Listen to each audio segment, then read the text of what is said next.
Hello guys, Namaste. Welcome to Rekha Kamal life style. நம்ம இன்றைக்கி என்ன வீடியோ பார்க்க போகிறோம்னு பார்த்தீங்கன்னா மோட்டிவேஷன் பற்றி தான் இன்றைக்கி நம்ம பார்க்க போகிறோம். அது மட்டும் இல்லாமல் இன்றைக்கி ஒரு முக்கியமான விஷயத்தை உங்ககிட்ட நான் ஷேர் பண்ணிக்க போகிறேன்.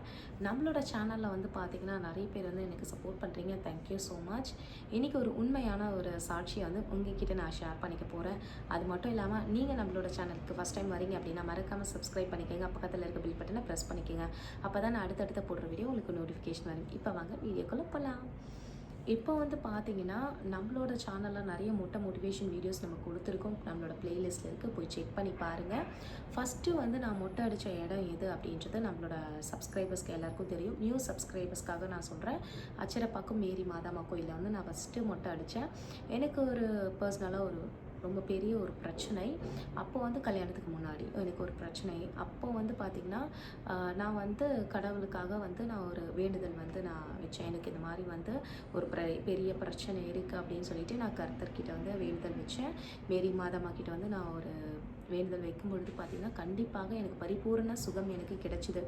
அது மட்டும் இல்லாமல் கர்த்தர் என்னோடய வாழ்க்கையில் பெரிய அதிசயங்களை நிறைய அற்புதங்களை எனக்கு செஞ்சுருக்காரு.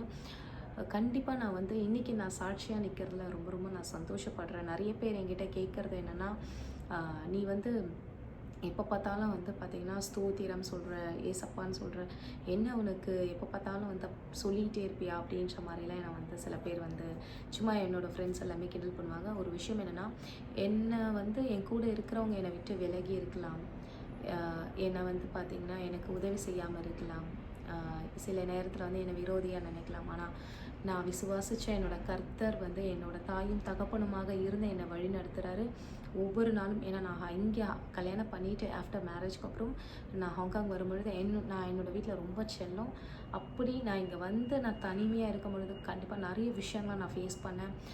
உடம்பாலையும் மனசாலையும் ரொம்ப என்னோடய வீட்டில் நிறைய பிரச்சனைகள். அதே மாதிரி இந்த கோவிட் டைம்லலாம் நாங்கள் ரொம்ப படாத பாடுபட்டுட்டோம். ரொம்ப உடம்பு சரியில்லை. அதே மாதிரி ஃபினான்ஷியலாக எங்களுக்கு நிறைய ப்ராப்ளம்ஸ் அப்படி இப்படின்னு ரொம்ப ஒரு பெரிய பிரச்சனையை ஃபேஸ் பண்ணும்பொழுது எல்லா நேரத்துலையும் என்னை வழி நடத்தினது, எனக்கு கூட இருந்தது அப்படின்னா கர்த்தர் தான். எனக்கு ஏதாச்சும் ஒரு பிரச்சனை வரும்பொழுதுலாம் நான் ஃபஸ்ட்டு யாரை கூப்பிடுவேன்னா ஏசப்பா அப்படின்னு தான் நான் கூப்பிடுவேன். கர்த்தர் எனக்காக நிறைய விஷயங்களை செய்வார் அப்படின்னு சொல்லிட்டு நான் அப்போ ரொம்ப வந்து நான் நம்புவேன். நான் விசுவாசிக்கிறேன். என்னை மட்டும் இல்லாமல் என்னை சுற்றி இருக்கவங்க எல்லாரையுமே கர்த்தர் ஆசீர்வதிப்பார் அப்படின்னு சொல்லிட்டு நான் ஒரு ஒதுக்கப்பட்ட கல், நான் ஒரு மறுதளிக்கப்பட்ட கல். கர்த்தர் தொடும் பொழுது நான் இன்றைக்கி ஒரு உயர்ந்த கல்லாக மாறி இருக்கேன் அப்படின்னா கர்த்தருக்கு நன்றி நான் சொல்லுவேன். ஏன்னா இன்றைக்கி உங்ககிட்ட என்னை சாட்சியாக நிற்க வச்சுருக்காரு. ஒரு சாதாரண விஷயம் கிடையாது. கடவுள் அப்படின்ற ஒருவரே, வழிபாடுகளும் உருவங்களும் வேறு தான் நான் சொல்லுவேன். கடவுளோட பாதையில் நம்ம போகும் பொழுது கண்டிப்பாக கடவுள் நம்மளுக்கு பெரிய காரியங்களை நம்மளுக்கு செய்வார். கர்த்தர் அப்படின்ற ஒரு சாதாரணவர் கிடையாது. ஏன்னா இந்த உலகத்தில் நமக்காக பிறந்து நமக்காக வந்து பல பாடுகளை அனுபவித்து கண்டிப்பாக வந்து நான் சொல்லுவேன், நமக்காக வந்து பார்த்திங்கன்னா சிலுவை சுமந்து அவரோட பாடுகள் அப்படின்றது ஒரு சாதாரணமான ஒரு விஷயம் கிடையாது. நமக்காக பெரிய அதிசயங்களை வந்து அவர் நிகழ்த்தியிருக்கிறார். நம்மளோட வாழ்க்கையில் நம்மளுக்கு ஏதாச்சும் ஒரு பிரச்சனையாக இருக்கலாம், நோய் நொடிகளாக இருக்கலாம், இல்லை உங்களுக்கு ஏதாச்சும் வேலை வேணும்னு நினைக்கலாம். இது நான் சாதாரணமாக ஒன்றும் சொல்லலைங்க, என்னோடய வாழ்க்கையில் நடந்த விஷயங்களை தான் நான் சொல்கிறேன். உங்களுக்கு இந்த மாதிரியான நிறைய பிரச்சனைகள் இருக்கலாம். இல்லை எனக்கு ஒரு நல்ல வாழ்க்கை துணை அமையணும், இல்லை எனக்கு ஒரு நல்ல லைஃப் அமையணும், எனக்கு ஒரு வேலை அமையணும், எனக்கு குழந்தை வர வேணும், என்ன நீங்கள் கேட்டாலும் கர்த்தர்கிட்ட நீங்கள் விசுவாசிப்பது உண்மையானால் நீங்கள் ஒவ்வொரு நாளும் நீங்கள் பைபிள் படிக்கும் பொழுது கண்டிப்பாக கர்த்தர் உங்ககிட்ட பேசுவார். அந்தளவுக்கு ஒரு பெரிய ஒரு மாற்றம் உங்களோட லைஃப்பில் நடக்கும். என்னோடய லைஃப்பில் நிறைய விஷயங்கள், நிறைய மிராக்கல்ஸ் வந்து என்னோடய லைஃப்பில் வந்து நடந்திருக்கு.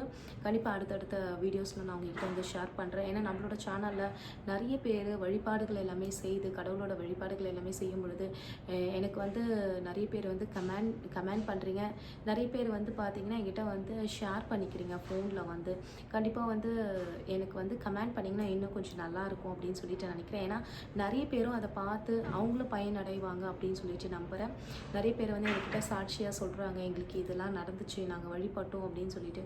அதே மாதிரி நான் சொல்கிறேன், 100% ஒருத்தர்கிட்ட போனால் ஒரு பிரச்சனைக்கு தீர்வு கிடைக்கும் அப்படின்னா கண்டிப்பாக கர்த்தர்கிட்ட கிடைக்கும். நீர் விசுவாசிக்க பட்சத்தில், நீங்கள் விசுவாசிக்கிறீங்கன்னா கர்த்தரை உண்மையாக நீங்கள் நம்புறீங்க பரிபூர்ணமான கர்த்தர் எல்லா நேரத்தில் பாவிகளை மன்னிக்கக்கூடியவர். கர்த்தரே நான் செய்தது பாவம் அப்படின்னு நீங்கள் கேட்குறீங்க அப்படின்னா அடுத்த நொடி பொழுதே உங்களை மன்னிப்பார். ஏன்னா நிறைய விஷயங்கள் வந்து கண்டிப்பாக வந்து கர்த்தரால் கூடாத காரியம் எதுவுமே இல்லை. அதனால் உங்களுக்கு என்ன தேவையோ கண்டிப்பாக கர்த்தர்கிட்ட கேளுங்க, கண்டிப்பாக உங்களுக்கு கர்த்தர் செய்வார். நான் வந்து உண்மையாக நம்புகிறேன், நீங்களும் நம்புங்க, கண்டிப்பாக உங்களுக்கு நடக்கும். நிறைய பேர் என்கிட்ட சில விஷயம் கேட்குறது என்னென்னா, நீங்கள் வந்து சம்டைம்ஸ் ஊழியக்காரர்கள் மாதிரி பேசுகிறேன். கர்த்தருக்கு நான் ஊழியம் செய்வது ரொம்ப ரொம்ப சந்தோஷம் நினைக்கிறேன். கடவுளுக்கு நான் ஊழியம் செய்கிறேன், கடவுளை பற்றி பேசுகிறேன் அப்படின்னா அவருக்கு கொடுத்த பாக்கியம் தான் நான் சொல்லுவேன். அவருக்கு நான் வந்து சேவை செய்கிறது உண்மையாக 4 பேருக்கு அது ஒரு பயனுள்ளதாக இருக்குது அப்படின்றத ரொம்ப சந்தோஷப்படுறேன். ஏன்னா இது ஒரு சப்ஸ்கிரைபர்ஸ்க்காக, எனக்கு சப்ஸ்கிரைபர்ஸ் அதிகமாக வேணும் அப்படின்றதுக்காக இல்லை. இதை பார்த்துட்டு யாராச்சும் ஒருத்தராச்சும் வந்து நீங்கள் வந்து உண்மையாக விசுவாசிக்கும் பட்சத்தில் உங்களுக்கு ஏதோ ஒரு நன்மை நடக்குதுன்னா உண்மையாகவே அதை எனக்கு ரொம்ப சந்தோஷமாக நான் ஃபீல் பண்ணுவேன். கண்டிப்பாக வந்து பார்த்திங்கன்னா ஒரு பெரிய மாற்றமே கர்த்தரால் நடக்கும். மோட்டிவேஷன் அப்படின்றது வந்து ஒரு சாதாரண விஷயம் கிடையாது. நான் வந்து பார்த்திங்கன்னா மொட்டை அடிக்கும் பொழுது இவ்வளோ பெரிய ஹேர் வந்து நீங்கள் வந்து மொட்டை அடிக்கிறீங்களே அங்கே இருக்கிறவங்க கேட்டாங்க. அதே மாதிரி நீங்கள் உச்ச முடி இருக்குல்ல, உச்சந்தலையில் உச்ச முடி அதை நீங்கள் கட் பண்ணி கொடுக்கலாம், இல்லை 3 புடி பிடிச்சி நீங்கள் கொடுக்கலாம். இந்த மாதிரி இருக்குது, நீங்கள் ஏன் மொட்டை அடிக்கணும் அப்படின்ற மாதிரி கேட்டாங்க. ஏன்னா இவ்வளோ லென்த்தி ஹேராக இருக்குது, அதனால் நீங்கள் வந்து தாராளமாக 3 புடி பிடிச்சாவே உங்களுக்கு நல்லா பெருசாகவே இருக்குது, நீங்கள் ஏன் கொடுக்கணும், பரவாயில்லையே, நீங்கள் அப்புறமா கூட அடிச்சுக்கலாமே, இதுக்கு பதிலாக நீங்கள் வேறு எதனா வேண்டுதல் செய்யலாமேன்னு சொன்னாங்க. கர்த்தரை நான் விசுவாசிக்கும் பொழுது கர்த்தர் எனக்காக செய்வார் நான் நம்பினேன். எனக்கு எந்த மாதிரி சூழ்நிலையில் நான் ஒவ்வொரு வேண்டுதலும் வச்சேன்னு எனக்கு தெரியும். அப்படி நினைக்கும் பொழுது கர்த்தர் என் கூட இருந்து நான் கூட இருக்கேன்னு நான் ஆசீர்வதித்தார். அவருக்காக நான் கொடுக்கறதில்ல. உண்மையாக அச்சரப்பாக்கம் மேரி மாதாமல் கொடுத்தது ரொம்ப ரொம்ப நான் சந்தோஷப்படுறேன். கண்டிப்பாக வந்து இன்றைக்கி இந்த சாட்சி உங்ககிட்ட சொன்னதில் ரொம்ப ரொம்ப சந்தோஷப்படுறேன். கண்டிப்பாக நம்மளோட சேனல் உங்களுக்கு யூஸ்ஃபுல்லாக இருக்கும் அப்படின்னு சொல்லிட்டு நம்புகிறேன். இந்த வீடியோ உங்களுக்கு யூஸ்ஃபுல்லாக இருக்கும்னு நம்புகிறேன். அதனால் மொட்டை அடிக்கிறது அப்படின்றது வந்து ஒரு சாதாரண விஷயம் கிடையாது. அது ஒரு மிகப்பெரிய விஷயம், ஒரு எமோஷ்னலான ஒரு விஷயம் நான் சொல்வேன். அதனால் மொட்டை அடித்தவங்கள வந்து பார்த்திங்கன்னா கிண்டல் கேலி பண்ணுறாதீங்க. கண்டிப்பாக வந்து முடிஞ்ச அளவுக்கு வந்து பார்த்திங்கன்னா சப்போர்ட் பண்ணுங்கள். முடியல அப்படின்னா நம்மளுக்கு பிடிக்காத விஷயம் இருக்குன்னா நம்ம ஒதுங்கி போகிறது நல்லது அப்படின்னு நினைக்கிறேன். கண்டிப்பாக கடவுளால் கூடாத காரியம் எதுவுமே இல்லை. கடவுளை நம்புங்க. கண்டிப்பாக ஒரு பெரிய காரியங்கள் கடவுளால் உங்களுக்கு கண்டிப்பாக நிகழும். நன்றி, வணக்கம், பாய்.